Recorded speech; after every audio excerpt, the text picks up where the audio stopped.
नरसिंह जयंती वैशाख माह के शुक्ल पक्ष की चतुर्दशी तिथि को मनाई जाती है। पौराणिक कथा के अनुसार भाई हिरण्याक्ष का वध होने से हिरण्यकश्यप देवताओं से नाराज हो गया था और वह भगवान विष्णु को अपना शत्रु मानने लगा था। उसने अपने कठोर तप से अजय होने जैसा वरदान प्राप्त कर लिया। उसे वरदान प्राप्त था कि उसे कोई नर या पशु नहीं मार सकता। उसे घर में या बाहर, जमीन पर या आसमान में नहीं मारा जा सकता। उसे अस्त्र या शस्त्र से दिन या रात में भी नहीं मारा जा सकता।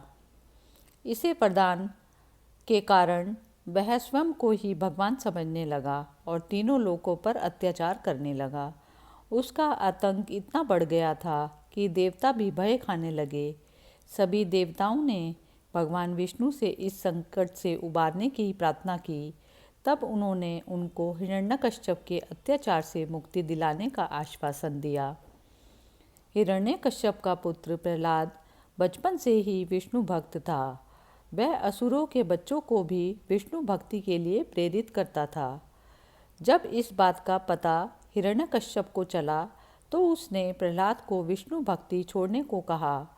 उसके मना करने पर हिरण्यकश्यप नाराज हो गया और अपने बेटे को कई प्रकार की यातनाएं दी। एक दिन उसने प्रहलाद को समझाने के लिए राज दरबार में बुलाया। हिरण्यकश्यप ने बेटे प्रहलाद से कहा कि विष्णु भक्ति छोड़ दे, लेकिन प्रहलाद नहीं माना। फिर हिरण्यकश्यप अपने सिंहासन से क्रोध में उठा और कहा कि यदि तुम्हारे भगवान हर जगह मौजूद है तो इस खंबे में क्यों नहीं है। उसने उस खंबे पर प्रहार किया। तभी उस खंबे में से भगवान नरसिंह प्रकट हुए। उनका आधा शरीर सिंह और आधा शरीर नर का था। उन्होंने हिरण्यकश्यप को पकड़ लिया और घर की दहलीज पर ले जाकर उसे अपने पैरों पर लिटा दिया और अपने तेज नाखूनों से उसका वध कर दिया। उस समय गोधूली वेला थी। हिरण्यकश्यप का जब वध हुआ उस समय ना तो दिन था न रात। सूर्यास्त हो रहा था और शाम होने वाली थी। वह ना घर के अंदर था और ना बाहर। उसे अस्त्र या शस्त्र से नहीं, नाखूनों से मारा गया।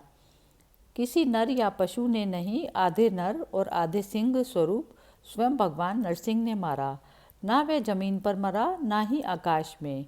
उस समय वह नरसिंह भगवान के पैरों पर लेटा हुआ था। इस प्रकार से हिरण्यकश्यप का वध हुआ और असत्य पर सत्य की जीत हुई। फिर से तीनों लोकों में धर्म की स्थापना हुई।